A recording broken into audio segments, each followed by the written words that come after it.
Hola, bueno, bienvenidos a esta nueva sesión del segundo Congreso Virtual Iberoamericano de Salud Ambiental y primer Congreso de la Red de Toxicología de Latinoamérica y el Caribe.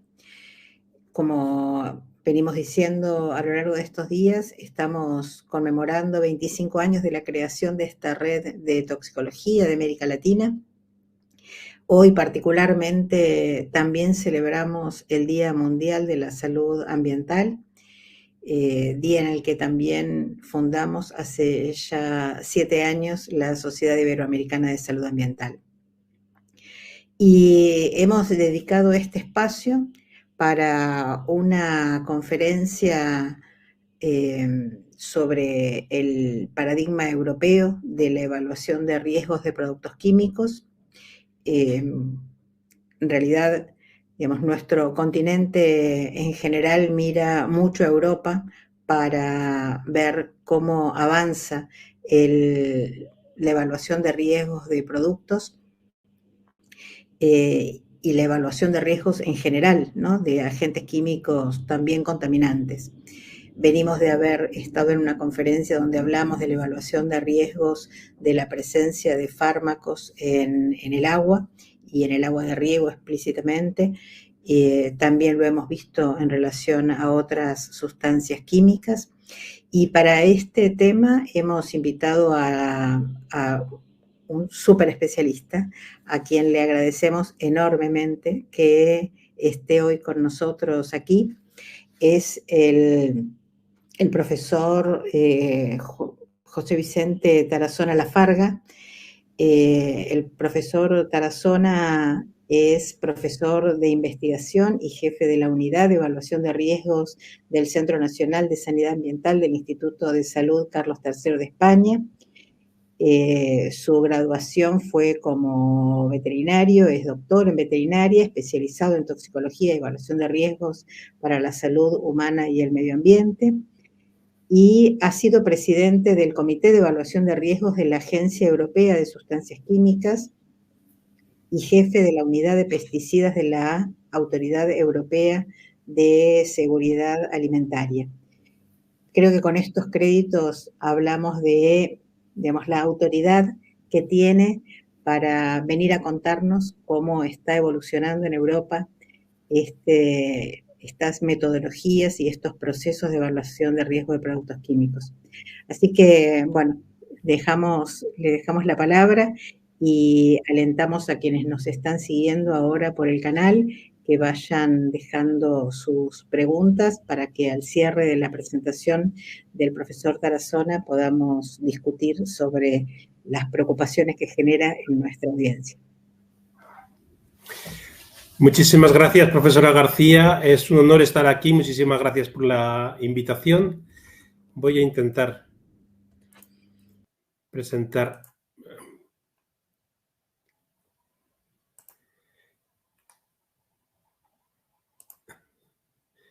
la presentación, compartir con ustedes la presentación.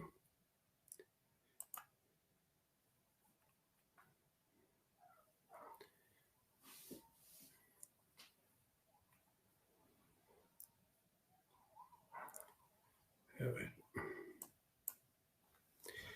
Veo que no aparece en pantalla completa, pero a mí sí me aparece. Un momento, por favor.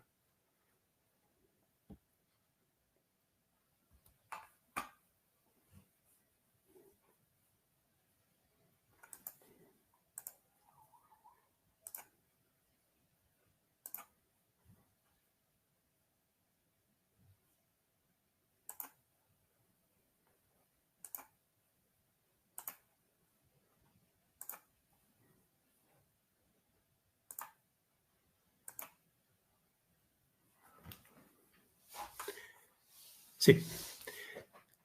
Creo que ya sí que se puede ver en pantalla completa. Lo primero, por supuesto, agradecer a la profesora García y a los organizadores el haberme invitado. El título es un título muy general, Paradigma Europeo de Evaluación de Riesgos de Productos Químicos, y considerando que se trata de, en realidad, dos congresos que unen la parte de sanidad ambiental con la parte de toxicología, me ha parecido oportuno especificar un poco y hacer una valoración de lo que es la integración de las evaluaciones de riesgos con los impactos en sanidad ambiental y centrándome en dos aspectos que son de máxima actualidad, biocidas y medicamentos, utilizando como base el paradigma One Health.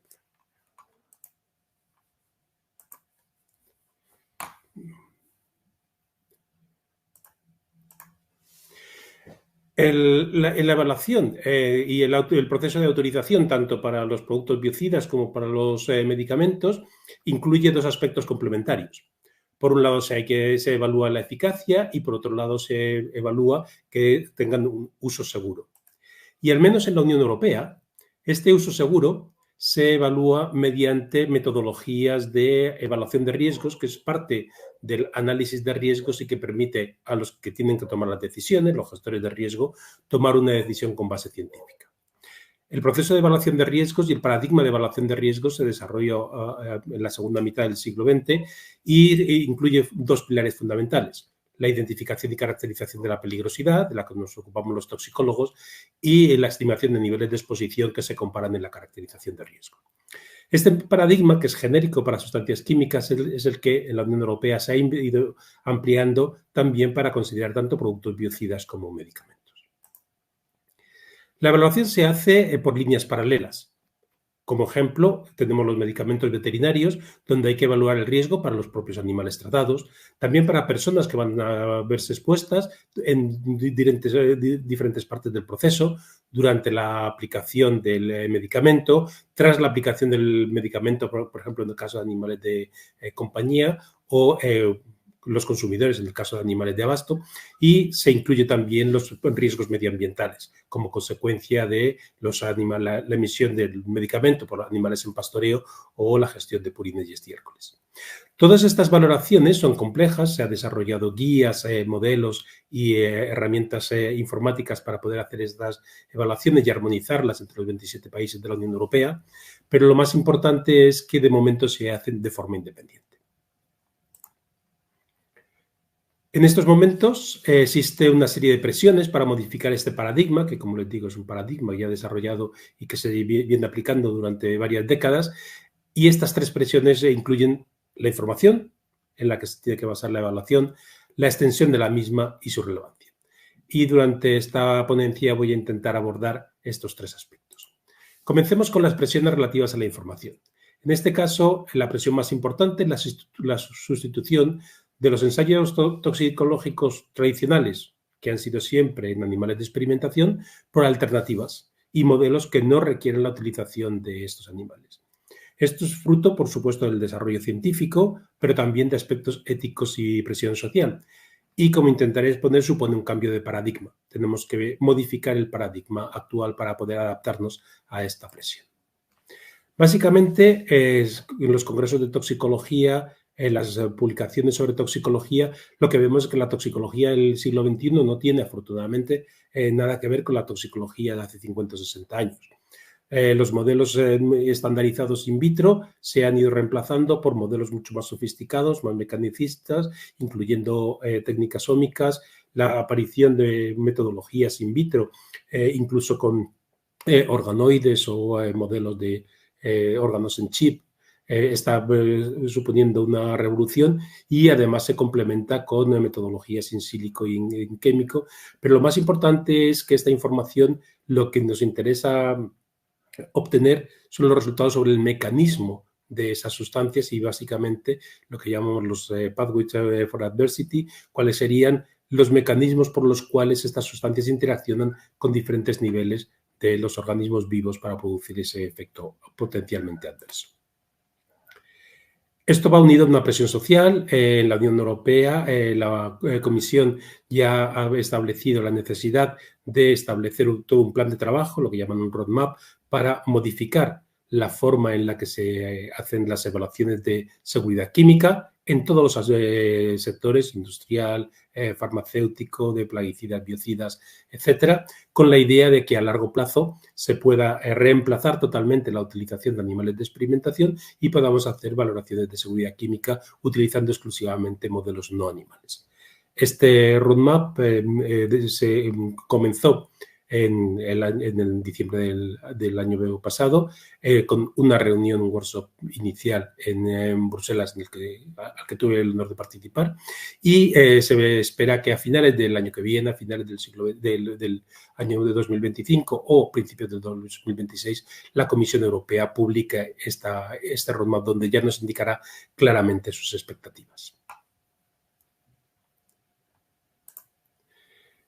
¿Cuál es la situación actual? En la evaluación de efectos locales como irritación, sensibilización, se ha avanzado muchísimo y ya se disponen incluso de ensayos estandarizados por la OCDE que reemplazan estos efectos. La situación no es la misma para los efectos sistémicos y ahí hay una serie de proyectos y actividades dentro de la Unión Europea. El proyecto más importante es el PARC, el Partnership for Environmental Risk Assessment of Chemicals, que lo que pretende es desarrollar nuevos modelos que permitan hacer esta evaluación. Una evaluación de la seguridad química sin la necesidad de utilizar animales o al menos minimizando su utilización. El problema es que estos modelos tienen que compatibilizarse con el paradigma actual. Como les decía, un paradigma que se desarrolló básicamente a partir de los años 50 del siglo pasado y que se basa en la identificación de un punto de partida, la extrapolación dentro de la especie, pero también entre las especies experimentales y los seres humanos, y al final establecer un nivel de referencia que se pueda comparar con los niveles de exposición. Otra de las características de este paradigma es que se desarrolla en un momento donde la tecnología para el manejo de grandes cantidades de información no es la que tenemos ahora. Como consecuencia de eso, uno de los puntos más críticos del paradigma, cuando uno parte de una gran cantidad de información de datos obtenidos en los ensayos experimentales con animales, es intentar simplificar el proceso y extraer aquellos aspectos que en ese momento se consideran los más relevantes de cara a establecer un nivel de exposición que se pudiera considerar como seguro. Y como consecuencia de la aplicación de este paradigma, en estos momentos, tanto los criterios para la identificación de la peligrosidad y la clasificación de las sustancias, como para establecer esos valores guía de salud humana o medioambientales, se basan fundamentalmente en la utilización de ensayos en animales.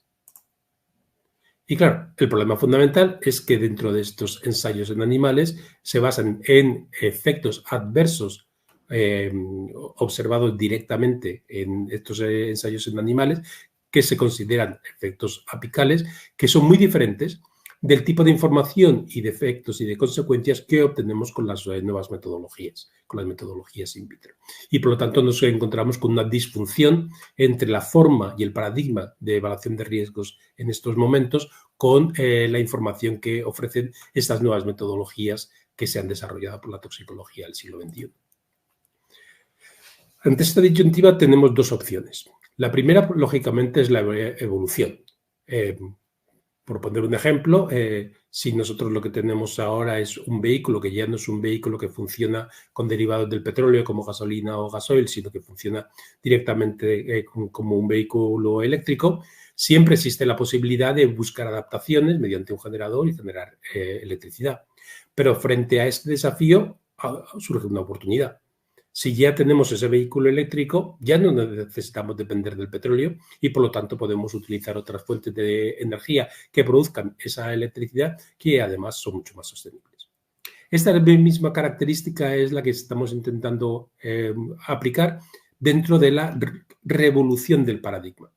La idea es no intentar buscar cómo adaptar el paradigma, sino buscar un nuevo paradigma que sea mucho más relevante y que nos proporcione una información mucho más adecuada para valorar lo que nos importa al final, que son los impactos en la salud.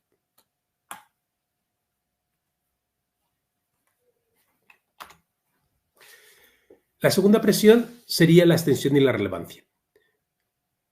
Necesitamos mayor realismo, necesitamos considerar no solo la exposición de una sustancia y un uso concreto, que es la evaluación como se hace en este momento, sino exposiciones agregadas y combinadas. Necesitamos también integrar esas evaluaciones dentro de la toma de decisiones y el ejemplo que les quiero poner es dentro del Pacto Verde de la Unión Europea, la estrategia de sostenibilidad de sustancias químicas. Esta estrategia incluye 4 aspectos fundamentales o 4 pilares fundamentales. Por un lado, intenta simplificar la complejidad normativa, que es muy grande en la Unión Europea, valorar exposición agregada, es decir, la exposición de una persona a una sustancia, a la misma sustancia, como consecuencia de diferentes usos, pero también la exposición combinada a diferentes sustancias como consecuencia de usos diferentes, lo que llamaríamos el cóctel de sustancias que todas pueden originar efectos semejantes o efectos que necesitamos integrar. Y finalmente, hacer que esas exposiciones sean más realistas, para lo cual uno de los aspectos fundamentales es disponer de datos de biomonitorización en humanos. Empecemos por la complejidad del sistema europeo. Por un lado tenemos las agencias nacionales, 27 países diferentes con sus agencias y sus expertos, pero además a nivel europeo también nos encontramos con diferentes agencias responsables de diferentes procesos. La Agencia Europea de Sustancias Químicas, la ECA, en Helsinki, en Finlandia, es la que encargada de las sustancias industriales a través del reglamento REACH, pero también de la evaluación de productos biocidas.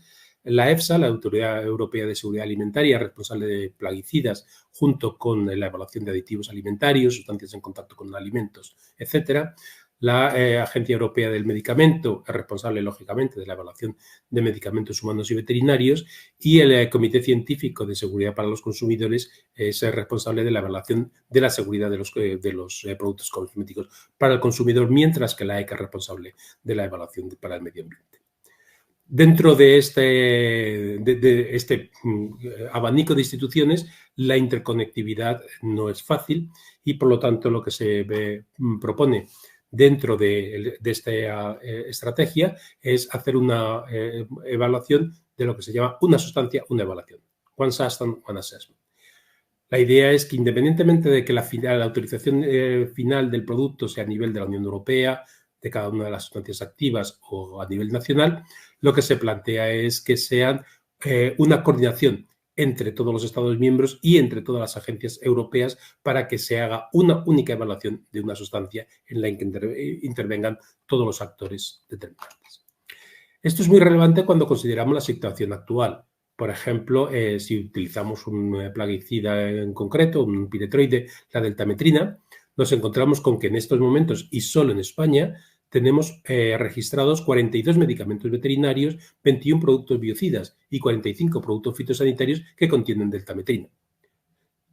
Cada uno de esos productos se ha evaluado, pero se ha evaluado de forma independiente. Sí que es cierto que se evalúa de forma conjunta los medicamentos, los biocidas o los fitosanitarios, pero incluso la evaluación es uso por uso. Si extendemos este proceso a la exposición combinada de diferentes sustancias, pero con mecanismos de acción semejantes, extendemos de la deltametrina a todo el grupo de los piretroides, nos encontramos con que esta complejidad se multiplica por 10 o por 100. Tendríamos unas 30 sustancias diferentes, no solo en productos biocidas y fitosanitarios y medicamentos, pero también usos industriales. En este caso tendríamos incluso medicamentos de uso humano y medicamentos de uso veterinario con mecanismos similares, pero diferentes grados de toxicidad y de potencia. Por lo tanto, lo que se pretende es buscar herramientas que permitan hacer esa evaluación de los riesgos agregados, todos los usos de una sustancia como la deltametrina, pero también los combinados de todos los piretroides, incluso de toda la exposición a plaguicidas o a otras sustancias industriales. Esto requiere hacer esa exposición por grupos, pero además requiere que las evaluaciones sean mucho más realistas y, por lo tanto, dentro de este Pacto Verde y de la Estrategia de Sustancias Químicas de la Unión Europea, lo que se plantea es utilizar como sistema de calibración y de control estudios de biomonitorización humana y ambiental que nos permitan saber cuáles son los niveles de exposición real y, además, calibrar en el futuro ese tipo de modelos. Aquí tienen, por ejemplo, dos publicaciones realizadas por nuestro grupo dentro de estos proyectos europeos que les comentaba antes. ¿Cómo abordamos la evaluación de los plaguicidas? Lo primero es desarrollar este modelo conceptual y este sistema de evaluación, primero para hacer la evaluación sustancia por sustancia, pero después la evaluación del riesgo combinado de todos los piretroides y después utilizar ensayos de biomonitorización en diferentes poblaciones humanas que están disponibles en la Unión Europea para valorar cuál es el riesgo combinado total de esos piretroides, pero también cuál es la contribución de cada uno de ellos, de forma que los gestores de riesgo puedan tomar unas decisiones mucho más informadas. Una vez que vemos las presiones, vamos a analizar las perspectivas de evolución. Y aquí sí que me quiero centrar específicamente en medicamentos, tanto humanos como veterinarios, y en productos biocidas. Y me quiero centrar en estos productos porque son productos en los que el beneficio esperado es también un beneficio para la salud. No es así en algunos casos de productos industriales, donde los beneficios son de tipo económico, de eficiencia industrial, etc. Pero aquí estamos hablando de que, lógicamente, los riesgos son para la salud, incluido la salud ambiental, pero también esos beneficios. Y eso nos permite desarrollar nuevas herramientas de riesgo-beneficio, pero también que puedan valorar tanto los impactos positivos y negativos sobre la salud. Dar un paso más y valorar estos impactos en términos de sostenibilidad y, finalmente, considerar un aspecto sanitario amplio e integral mediante el concepto de una salud One Health. Si empezamos con los medicamentos, evidentemente los beneficios esperados son beneficios para la salud, pero son beneficios muy diferentes y que podemos agrupar en función del tipo de medicamento que se vaya a evaluar y el tipo de uso. Lógicamente, los beneficios no van a ser los mismos para un tratamiento individualizado en seres humanos de carácter curativo, que lógicamente lo que pretende es mejorar la salud del paciente y va a ser beneficioso exclusivamente para el paciente, mientras que los riesgos van a estar ligados a la emisión de esa sustancia al medio ambiente y la exposición medioambiental de otras personas que no tienen esa enfermedad y por lo tanto no tienen ningún beneficio como consecuencia de la utilización de ese medicamento. Es un beneficio individualizado frente a un riesgo a nivel de población. Y si lo comparamos, por ejemplo, con un medicamento veterinario que se utiliza a nivel de grupo, bien en animales silvestres o en animales de abasto, para controlar una enfermedad zoonótica, una enfermedad que es transmisible de los animales al hombre. Aquí estamos hablando que ese beneficio a medio y largo plazo, de forma indirecta, es también un beneficio claro para otras poblaciones animales y, por supuesto, para nosotros como seres humanos. También ocurre lo mismo en el caso de los biocidas. Estos son los 4 tipos o los 4 grandes grupos de biocidas de acuerdo con la clasificación de la Unión Europea. Estamos hablando de desinfectantes, conservantes, plaguicidas y otros biocidas. Si vemos los usos, nos encontramos como usos para potabilización del agua, para higiene humana o higiene animal, para control del moho, desinfección, control de vectores, que lógicamente tienen un componente fundamentalmente de beneficio sanitario. Se utilizan para obtener una eficacia en control de determinado tipo de enfermedades o para mejorar la higiene humana y animal y, por lo tanto, se espera de ellos un beneficio para la salud. La segunda característica de esta revolución del paradigma está en nuestra capacidad tecnológica. Como les decía antes, la capacidad tecnológica que tenemos ahora no tiene absolutamente nada que ver con la que teníamos hace 50 años y, como consecuencia de eso, ya no necesitamos esa simplificación. Tenemos herramientas que nos permiten hacer un tratamiento masivo de datos y esas herramientas se pueden aplicar y es lo que estamos intentando desarrollar dentro de los proyectos europeos, incluido este proyecto PAR, para valorar los riesgos como impactos y los beneficios como impactos, de forma que podamos comparar beneficios y riesgos como impactos positivos, negativos, tanto directos como indirectos. Y esta valoración de impactos integral lo que nos va a permitir es valorar cuáles son las consecuencias finales en términos de salud. Y son consecuencias finales tanto para los animales, las personas y el medio ambiente. Los impactos, además, nos permiten valorar cuál es las consecuencias de esas evaluaciones de riesgo en los diferentes pilares de sostenibilidad. Podemos transformar una evaluación de riesgo, una caracterización de riesgo en las consecuencias a nivel social, ambiental y económico y esa sostenibilidad, ese impacto sobre la sostenibilidad puede ser un elemento fundamental para la gestión de los riesgos y para la toma de decisiones. Pero como decíamos antes, si lo que necesitamos es ese factor integrador en términos de salud, lo más importante es considerar el concepto One Health. Y aquí tienen un modelo conceptual, de nuevo para un medicamento veterinario. Las flechas rojas indicarían los riesgos posibles para los animales tratados, pero también para otros elementos, seres humanos, otros animales, los riesgos indirectos. Y las flechas verdes indican los beneficios. En este caso se trataría de un control de una enfermedad infecciosa que puede ser zoonótica y, por lo tanto, el beneficio esperado no es solo para el animal tratado, sino también para otros animales y para los seres humanos. Con este planteamiento lo que nos podemos encontrar es un planteamiento mucho más integrador que nos permita hacer un abordaje mucho más multidisciplinar. Y creo que para estas cosas lo mejor es poner un ejemplo. Un ejemplo paradigmático en este caso sería la utilización del diclofenaco. Se empezó a utilizar en el continente o en el subcontinente indio, en India y Pakistán, a principios de este siglo de forma masiva en animales cuyos cadáveres después se exponían se enviaban al medio ambiente y servían de alimento para los buitres que juegan ese papel de hacer que desaparezcan esos cadáveres de animales. Una evaluación de riesgo que no se hizo, por desgracia, hubiera detectado que los residuos de ese medicamento podían ser suficientemente grandes en las carcasas como para representar un riesgo para los buitres. Efectivamente, ese riesgo no se valoró y se materializó. Hubo una disminución muy importante de las poblaciones de buitres, con lo cual, evidentemente, hay una consecuencia en términos de biodiversidad. Pero hay un aspecto también mucho más importante. Si desaparece la biodiversidad ambiental, lo que nos encontramos es que también desaparece la función que esos grupos de organismos representan en el medio ambiente. Y la consecuencia de la desaparición de las poblaciones de buitres supuso la acumulación de cadáveres y, como consecuencia de eso, un grave riesgo de salud pública.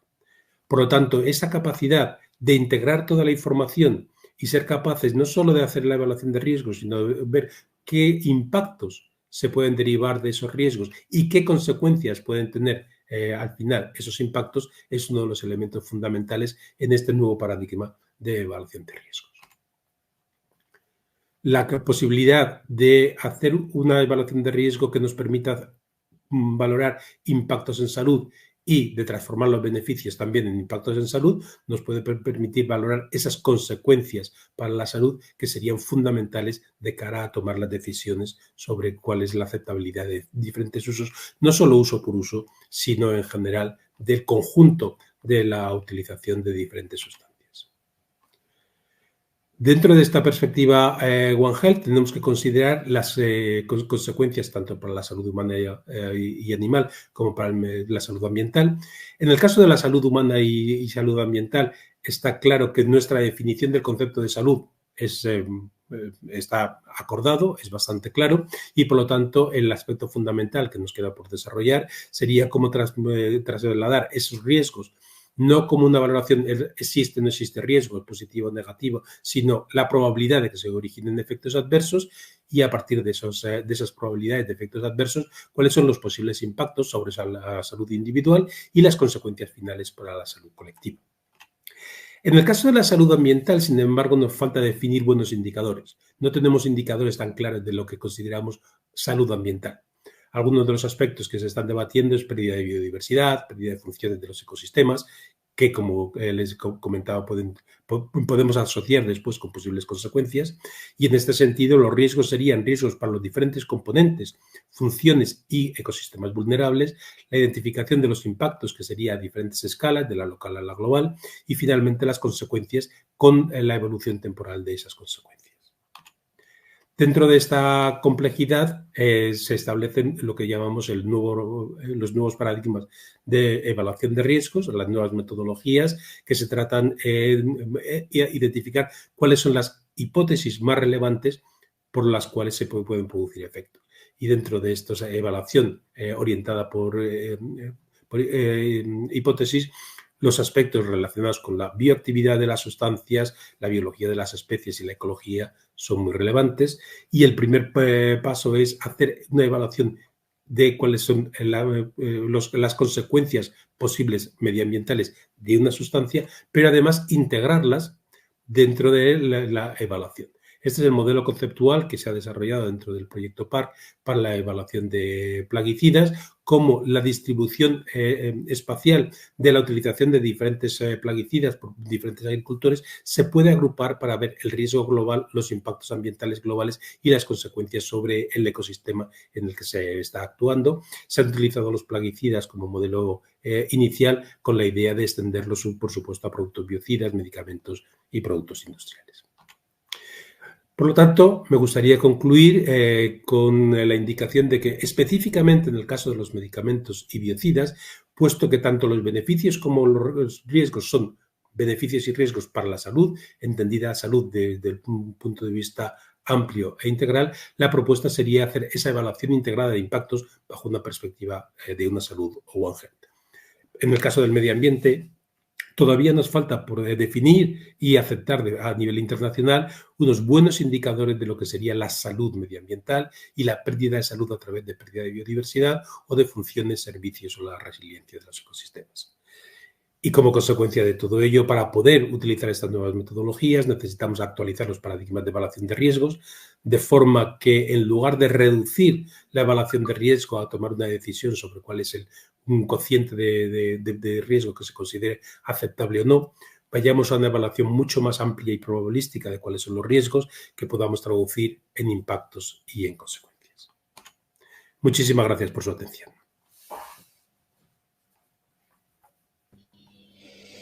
Bueno, muchísimas gracias, José Vicente. La verdad es que es, digamos, una actualización importante con respecto a las tendencias y hacia dónde vamos en materia de evaluación de riesgos.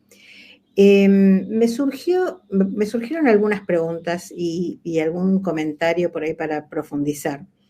Nosotros estamos ahora acostumbrados ya a escuchar el término esposoma, ¿no? Entonces, ¿cómo se aplicaría, ¿no?, el concepto de esposoma a la evaluación de riesgos? ¿Es la continuación de la evaluación combinada de riesgo de las sustancias? El esposoma supondría pasar de lo que estamos... las herramientas que tenemos ahora de agrupar diferentes grupos de sustancias por su mecanismo de acción o por el tipo de efectos que producen, a intentar valorar el impacto global de todas las sustancias a las cuales una persona o un animal está expuesto a lo largo de toda su vida, que van cambiando. Entonces, como concepto y como paradigma es muy útil, pero todavía necesitamos materializarlo en cuanto a cuáles son los diferentes efectos y cómo combinar los efectos de exposiciones, que en algunos casos son no exposiciones simultáneas, que es lo que estamos acostumbrados a hacer la evaluación en cuanto a los riesgos combinados, sino evaluaciones sucesivas a diferentes sustancias. Uno de los ejemplos sería si una exposición a una sustancia que origina alteraciones metabólicas, por ejemplo, inducciones enzimáticas en el hígado, va a modificar el metabolismo de las siguientes sustancias a las cuales estamos expuestas. Entonces, ya no es la exposición conjunta, son exposiciones una tras de otra y para intentar poner el concepto de esposoma dentro de una evaluación que sea realista, lo que estamos intentando utilizar son ensayos de biomonitorización en humano. Saber cuáles son las sustancias a las cuales la población, no solo la población en general, sino diferentes grupos de población, por edades, distribución geográfica, comportamiento, etcétera, está expuesto. Es imposible abordar las 100.000 sustancias o más de 100.000 sustancias a las que estamos expuestos, pero sí identificar aquellas sustancias más relevantes en cada fase de nuestra vida y para diferentes grupos de personas, e intentar hacer una evaluación de riesgo combinada para todas esas sustancias. Claro, con un enfoque en la exposición, digamos, ¿no? Porque a lo que apuntaba también mi pregunta, digo, muy clara tu respuesta, pero digo, avanzando un poquito más, es cómo,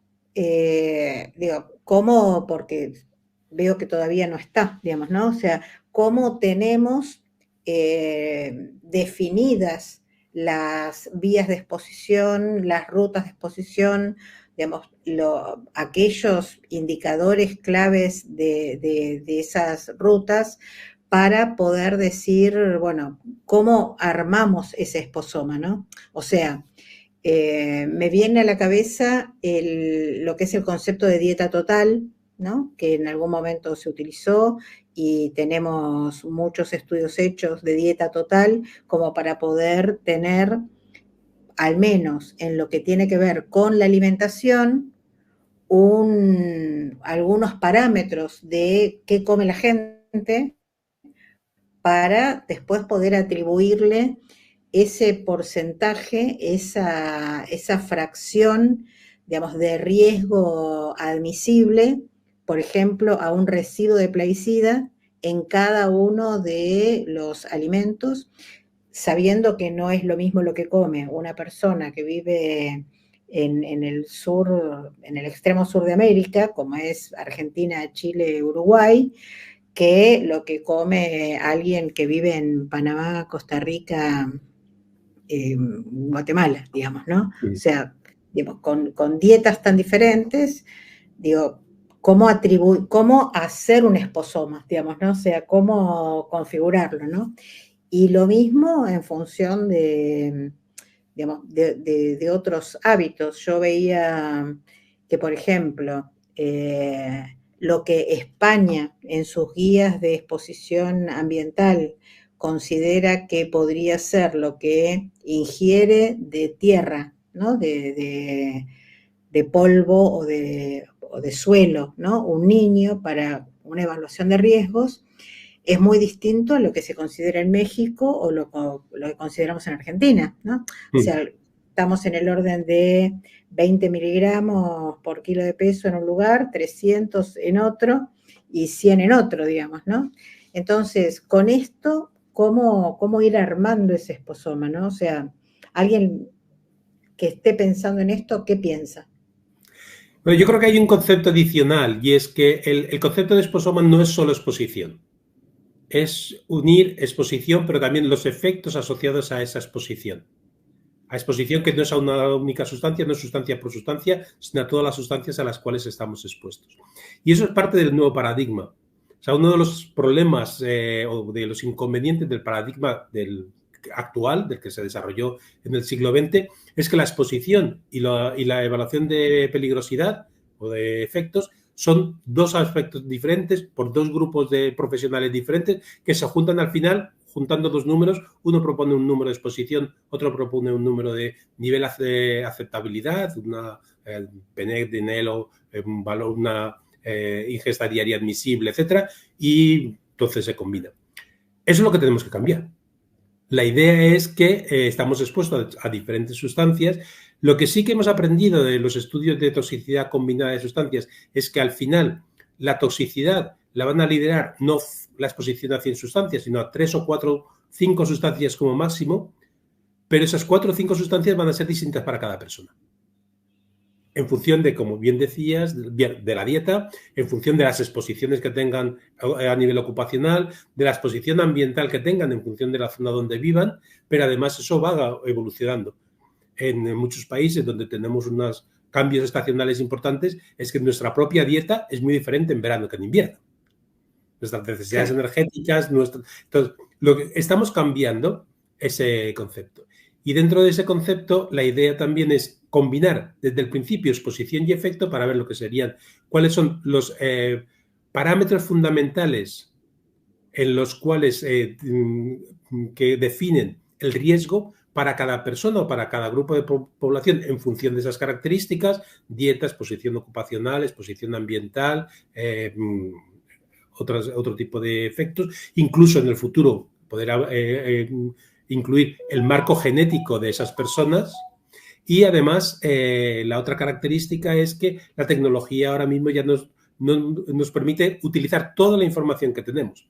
O sea, no se trata de valorar qué es mejor, si es el valor de 20 gramos de suelo o 300. Es que podemos utilizar toda la curva de distribución.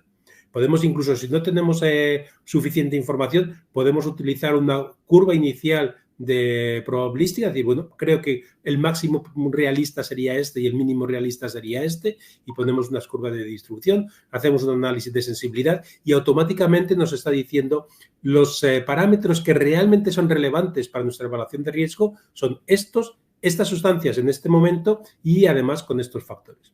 Entonces, esa sería la idea, la integración. utilizando nuevas tecnologías, ahora mismo eso es posible y nos vamos moviendo cada vez más a evaluaciones de riesgo probabilístico. Claro, fantástico. Acá el profesor Julio Navoni, que es de la Universidad Federal de Río Grande do Norte y uno de los artífices de este congreso, dice, excelente palestra, felicitaciones. El esposoma es un tema que es utópico, ya que, como decía el profesor José, no se pueden abrazar todas las variables. Una visión parsimoniosa del escenario estudiado creo que es una diferencia. Creo que es el diferencial. Sin embargo, nos mueve a evolucionar el concepto de evaluación de riesgos. Estoy totalmente de acuerdo. Creo que va exactamente en línea con mi respuesta. Está muy bien considerar el esposoma, pero tenemos que ponernos bases de qué es lo que realista con los conocimientos científicos que tenemos. Pero son los conocimientos científicos que tenemos en este momento, no claro, los del paradigma de hace 70 años. Claro.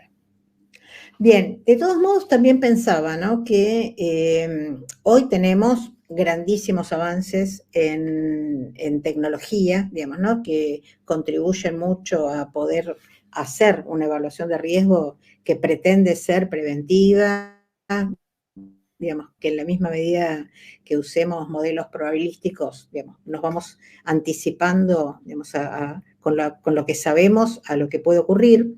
Sin embargo, digamos, vemos, y para mí el mejor ejemplo es lo que ha pasado con la evaluación de riesgos de glifosato. O sea, tenemos toda la información, pero a la hora de ponderar esa información para decir lo que vale, lo que no vale, lo que consideramos, digamos, de riesgo o no consideramos de riesgo,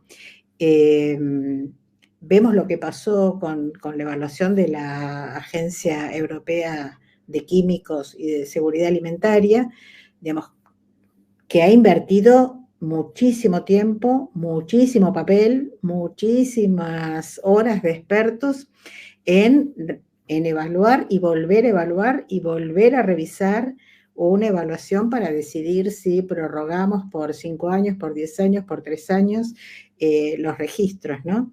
Entonces, digamos, ¿qué pasa, digamos, no? O sea, ¿dónde tenemos todavía estos problemas? Bueno, hay dos aspectos. Bueno, lo primero quiero mencionar, porque mi opinión en este caso no es una opinión independiente. Yo era el jefe de la unidad de evaluación de plaguicidas de la EFSA en el momento que se hizo la primera evaluación, no la última, pero sí la primera. Y la cuestión es que evaluar en función de la información existente es algo que se hace habitualmente. El sistema de la Unión Europea hace que la evaluación de plaguicidas no sea una autorización permanente. Cada por media 10 años y 7 años en algunos casos se exige que haya una reevaluación porque aparecen nuevas metodologías, nuevas guías, y lo que queremos es que los productos que están autorizados en la Unión Europea siempre estén con una evaluación suficientemente actualizada. En el caso específico del glifosato es más cuestiones políticas que científicas las que han hecho que, bueno, pues la evaluación al final se haya pedido una nueva evaluación a 5 años.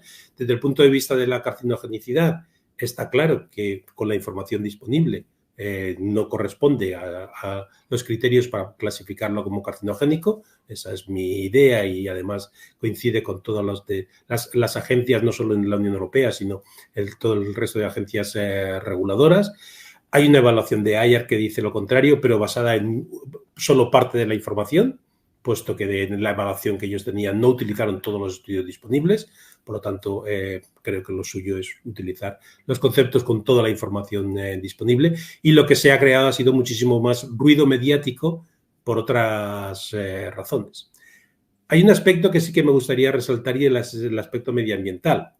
El aspecto medioambiental de la evaluación del glifosato, en el caso del glifosato combinado con plantas transgénicas en las cuales se puede aplicar de forma continuada, puede ser muy relevante. No se evaluó dentro de la evaluación europea porque no están autorizadas en la Unión Europea la utilización de estas plantas. Pero cuando tienes un cultivo muy amplio en el que se hacen tratamientos casi semanales con la misma sustancia, al final el impacto medioambiental es un impacto que hay que evaluar de forma seria.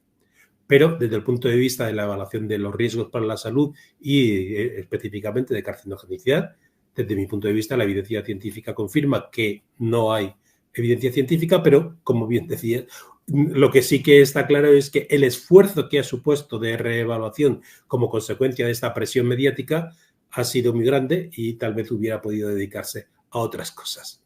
Pero bueno, estamos en una sociedad donde la presión mediática, lógicamente, muchas veces influye o puede llegar a influir mucho más que el conocimiento científico.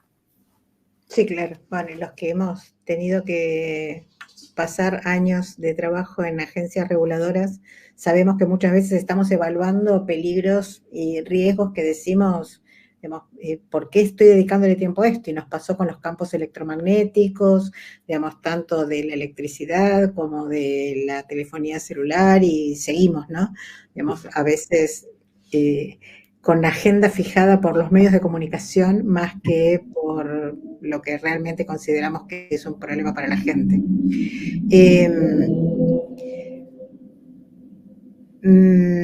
Hoy en una conferencia que tuvimos, que precisamente hablamos de los riesgos de la contaminación con los residuos de fármacos, ¿sí? Se habló de, apenas se enunció, ¿no? Lo que se llaman los medicamentos verdes, ¿no? Los fármacos verdes, ¿sí?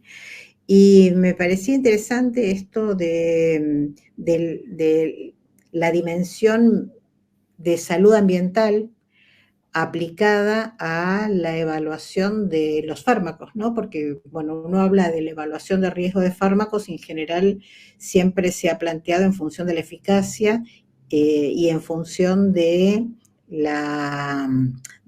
los riesgos del uso en el paciente al que se administra, ¿no? Pero con respecto a los fármacos, y como, bueno, estamos hablando de plaguicidas y fármacos, con respecto a los fármacos hay, digamos, todo un capítulo de los impactos del fármaco cuando termina su vida útil, ya sea que se transforme en un residuo de un fármaco que no se utilizó o, digamos, lo que queda en las excretas y lo que va para el medio ambiente, ¿no? Y me parecía, digamos, importante, sobre todo, bueno, conociendo que también Europa y a través de la agencia sueca hay mucha información sobre lo que es la biotransformación del fármaco en el ambiente, la persistencia, la bioacumulación, digamos, ¿no? Información que en nuestros países, en general en América Latina, no es tan accesible, digamos, ¿no? Tenemos que ir a buscarla en general en las agencias europeas que sí están, digamos, produciendo y difundiendo, ¿no? La información sobre los impactos ambientales de los medicamentos, lo que sería la huella ambiental del medicamento, ¿no? Digamos que no la tenemos. ¿Tenemos algo, digamos, para saber sobre esto que aquí en general en nuestros países no se evalúa? En la Unión Europea, desde hace varias décadas, los riesgos para el medio ambiente en el caso de los medicamentos de uso veterinario se evalúan. Son parte fundamental de la evaluación y la información está disponible. Y la aproximación que se ha utilizado para los fármacos humanos ha sido más un aspecto más integral. No, o sea, sí que se pide información uno por uno, hay un listado y se va generando nueva información, pero sobre todo se centra en la evaluación de los riesgos de los niveles medidos o esperados en función de la utilización. Se han desarrollado escenarios para la exposición ambiental y la exposición humana a través del medio ambiente tras la liberación, escenarios que se pueden adaptar a las condiciones de América Latina sin ningún problema. Habría que adaptar las condiciones, es decir, hay una serie de parámetros para los cuales se asume un valor y el valor que se asume para la Unión Europea puede ser diferente que el que se necesita en cada uno de los países en América Latina, pero la adaptación de los escenarios es posible e incluso tenemos algunos modelos. Por ejemplo, en el caso durante el COVID, uno de los trabajos que hicimos en la Real Academia de Ciencias Veterinarias fue hacer una valoración de los riesgos medioambientales de las diferentes alternativas que se estaban ofreciendo para valorar cuáles son las posibles consecuencias si de repente se pasaba a una aplicación masiva. Y para algunos de los que afortunadamente al final no se recomendaron, pero se estaban empezando a recomendar, los riesgos medioambientales eran muy importantes. Riesgos tanto para los ecosistemas como incluso la posibilidad de que esa salud ambiental al final nos termina afectando también a los seres humanos. Por lo tanto, los modelos y los escenarios están disponibles y la cuestión sería fundamentalmente que los científicos como usted en América Latina los adapten a sus necesidades y sus condiciones. Bueno, creo que tenemos que ir yéndonos porque nos están reclamando la sala. Te agradezco un montón. Fue el profesor José Vicente Tarazona que nos acompañó, un especialista, como ha dejado ver, en materia de evaluación de riesgos de productos químicos. Enormes gracias y bueno, espero que este contacto sirva para que muchos otros de los miembros de nuestra red aprovechen esta charla y bueno, y podamos mantener este contacto a largo plazo para implementar en nuestros países todas estas cosas aprendidas. Muchas gracias. Muchísimas gracias por la invitación y quedo a su disposición. Gracias. Adiós.